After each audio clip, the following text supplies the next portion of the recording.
Last week, Ubisoft flew me out to Los Angeles to check out Assassin's Creed Shadows and share my thoughts with you guys. I got to see some exclusive gameplay behind closed doors and hear directly from developers working on the game. Before we dive in, thanks to Ubisoft for sponsoring this video. Click the link below to watch the Assassin's Creed Shadows trailer and pre-order the game, which will be available later this year on Xbox and PlayStation 5.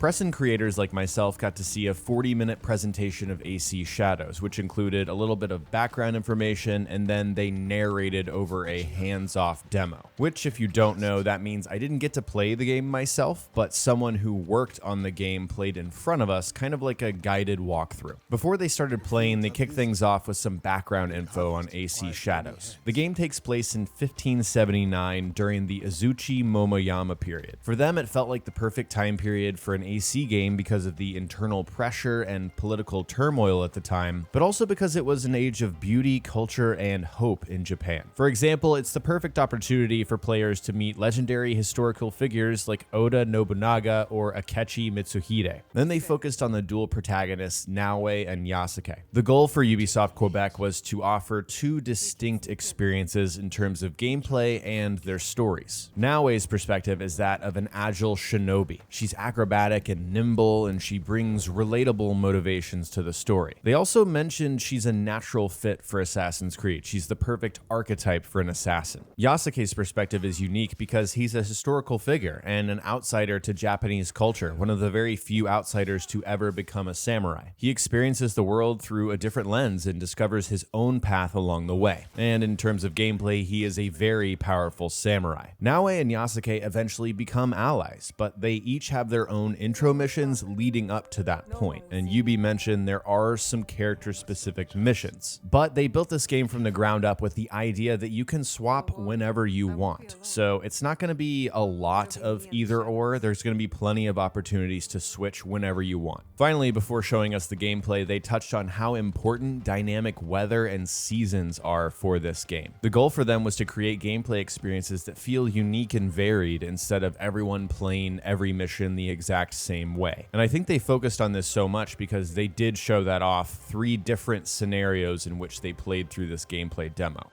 Here's where they started playing the game, and I wrote down a bunch of notes based on what I saw and what I was thinking while watching. So here they are. My first reaction was, this is absolutely gorgeous. There's some obvious clipping and screen tearing going on, but I saw similar things during the E3 demo for AC Valhalla, so that really doesn't worry me. This environment is just full of dense vegetation. You know, it's lush, it's kind of pastel with the art direction and the colors. To me, it feels pretty visually distinct compared to Valhalla and Odyssey in terms of the environment. You can really tell that Ubisoft Quebec used their external experts and historical consultants when trying to create a faithful version of this era of Japan. Eventually, Yasuke hops off his horse and walks slowly through this village, and my immediate thought was, holy crap, Yasuke is an absolute unit. Just with his height alone, he towers over everyone. I've seen some complaints about how long they spent on this section, but to me it was for effect, right? It was to show like this crowd is bowing and stepping out of the way, and it looked really reactive to me, something I don't remember seeing in recent AC games, at least in terms of crowd behavior. Ubisoft explained to us that Yasuke is an established samurai, and he's done enough to gain a reputation to where these people know who he is. This kid flags down Yasuke because a woman has a mission for us, and it's to assassinate a corrupt lord who is harassing the citizens in this village. Here I was looking carefully at the faces, right? The facial animation, for the most part, I think feels better than Valhalla. It's hard to say at this point, there's not a ton in this gameplay, but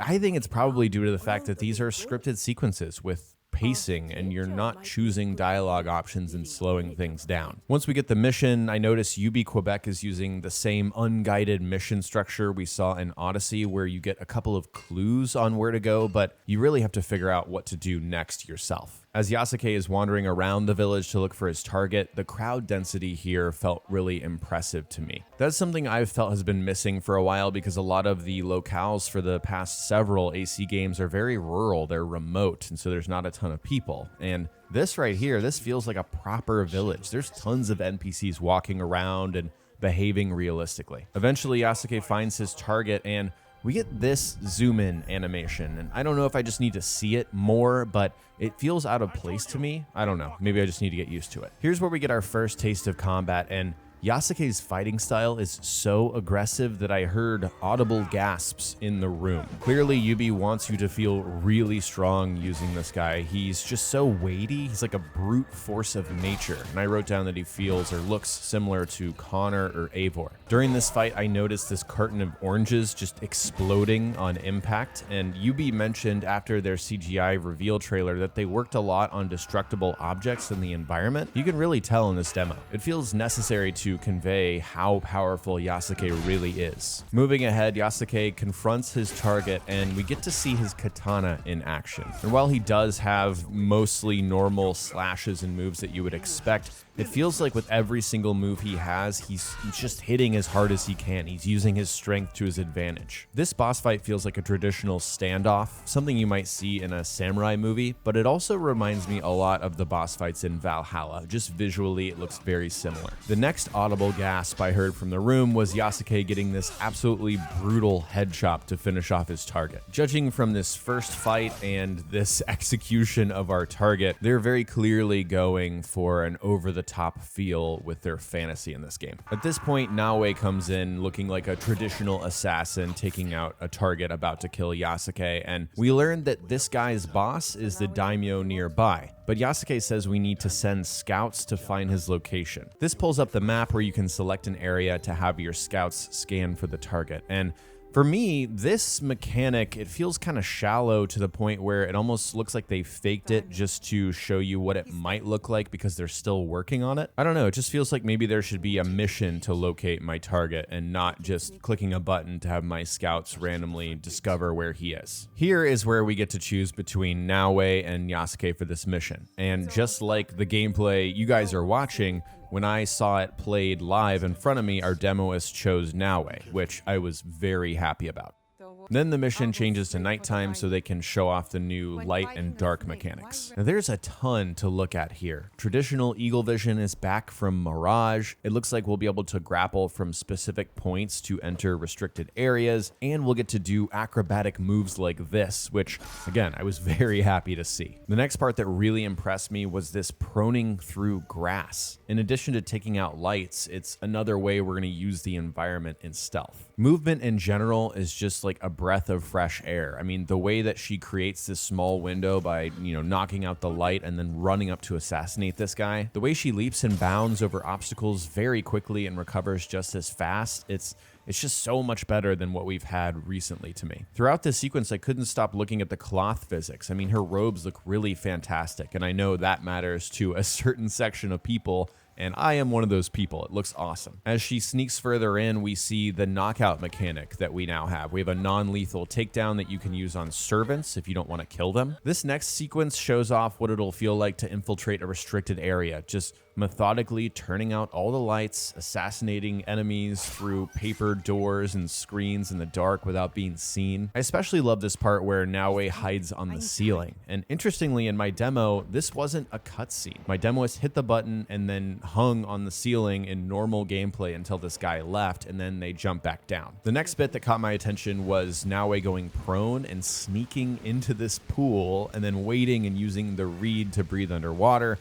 and then crawling up to assassinate the target before taking out a couple more guys and escaping via parkour up the wall. In terms of stealth and what Ubisoft said they were going to do and put into this game, this specific walkthrough feels like proof positive that they weren't just, talking, right? They promised a focus on stealth and moving efficiently through an environment, manipulating it to your advantage, and carving through enemies looks so satisfying, and I genuinely can't wait to try it myself. There were a few things missing though for me in this playthrough. First was the use of tools. She doesn't use any tools here outside of throwing a kunai, and that feels like a pretty core part of the stealth experience in these games. We also don't see any social stealth in action or a notoriety system during her escape when she's been found out. This doesn't mean these things don't exist. It does kind of make sense they wanted to focus on the new mechanics instead of the old ones. There's only so much they probably want to show in one 13-minute gameplay, right? Otherwise,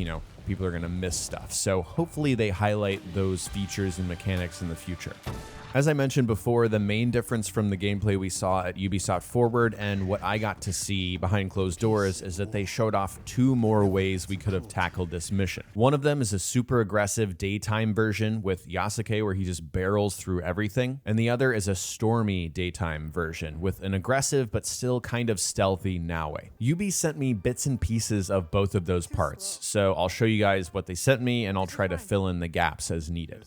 Starting with Yasuke, we get to see his version of this mission during daytime, and he walks straight up to the front door and just starts wailing on enemies. They didn't send me that part, but they start it when he bashes through this wooden door, and they sort of explain that these obstacles will be there in missions. But if you play as Naoe, you're just gonna run up to the wall next to the door and avoid it entirely. Right after that door was this section where Yasuke pulls his gun out, and this is exactly what I saw in my demo, except my demoist literally shot a dude's head clean off. We see more Yasuke combat, more breaking armor and just obliterating enemies. And during this combat, I noticed he has this kick move that he does several times, sort of a way to throw enemies off balance. And then in his finisher moveset, he can just straight up decapitate enemies. It's not just for targets, like he will do this in normal combat. He can also charge straight through walls, which in missions, I could see that opening up different paths that you might not have otherwise. But yeah, I didn't have much else of note for Yasuke. I mean, he's all about strength and hard, slow hits. One thing I don't think they've shown in gameplay is a special move with the katana where he blinks forward like 25 feet and slashes everyone in his path like an anime character. I would say for the most part, what you see is what you get with him. And because I'm so starved to play as an assassin in these games, I don't see myself playing Yasuke a ton. I'm personally much more interested in Naoe. Don't get me wrong, this does look fun, but yeah, just not exactly my choice.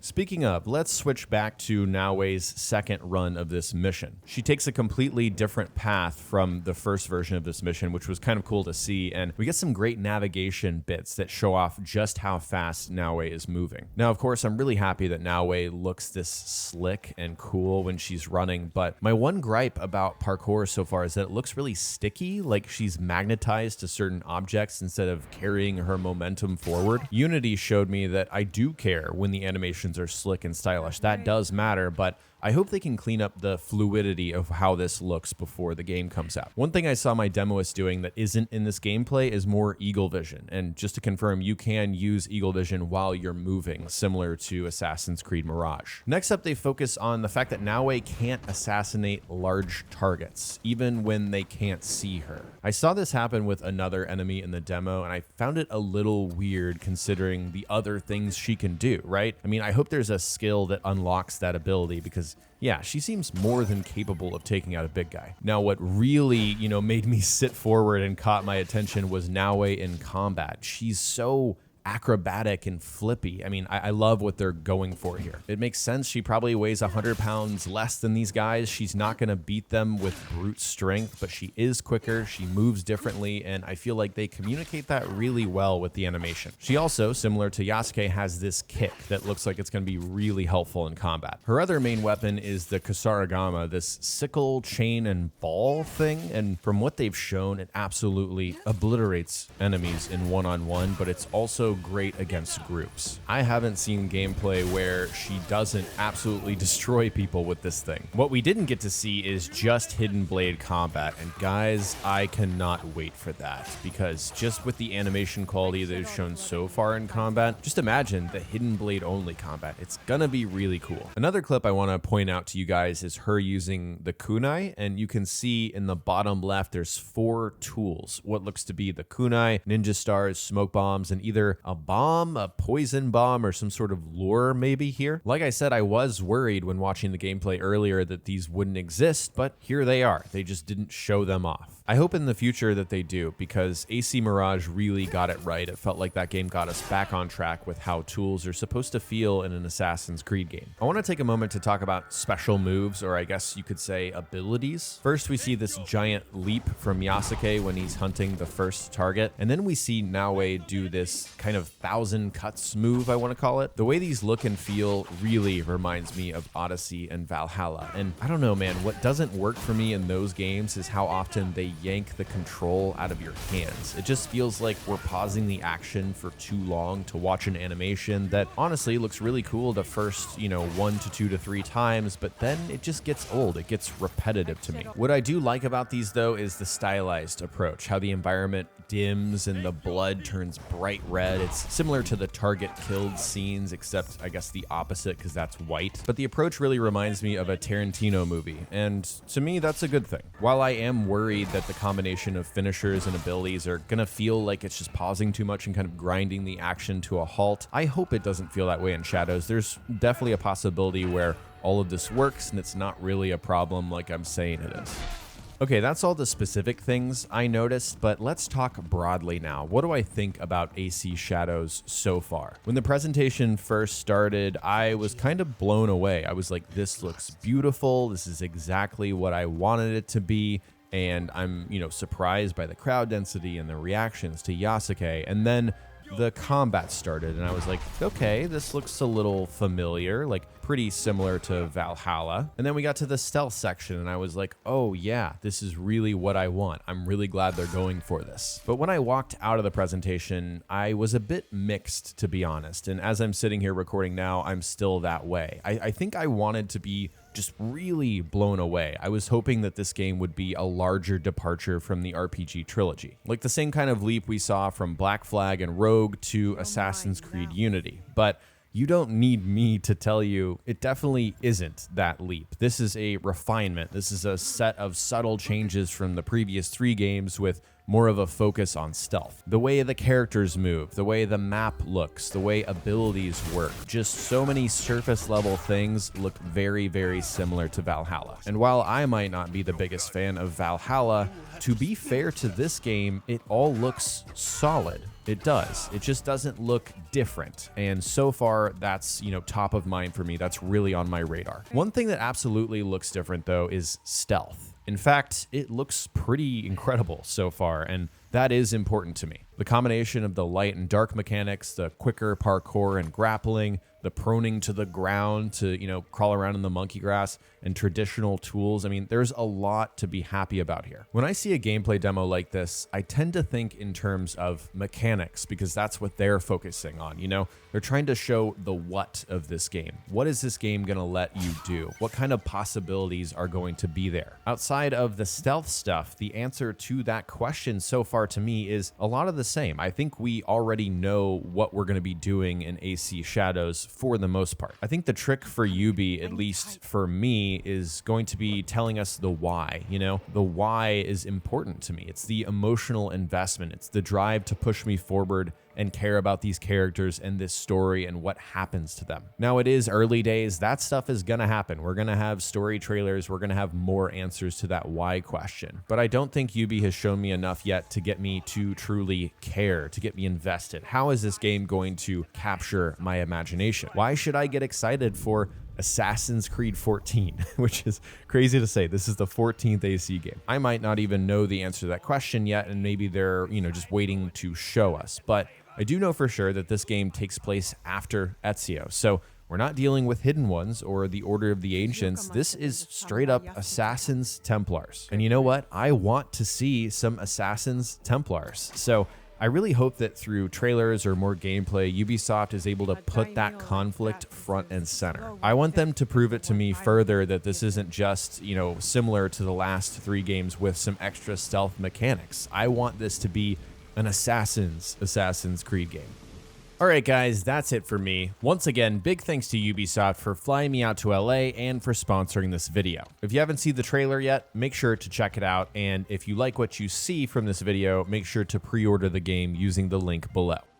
Before I do my outro, I need to say something real. I had a family emergency while I was out of town where I needed to fly home as soon as possible. And I said one sentence to my PR contact at Ubisoft, and she said, no problem. She booked me on a flight home with no questions asked. My job involves talking about video games and sometimes taking them way too seriously, but this just kind of put things in perspective. This was real life. This was a situation where things were serious and Ubisoft didn't even blink about it. They took care of me, and I'm just really grateful. So I just need to say once again, thank you. Of course, I'm planning to cover whatever else Ubisoft reveals. Maybe in the future, I'll get to play the game myself before it comes out. So make sure and subscribe to the channel if you enjoyed this video. Also hit the like button and ring that bell so you don't miss a notification next time I upload a video. Thank you so much for watching this video, and I will talk to you next time.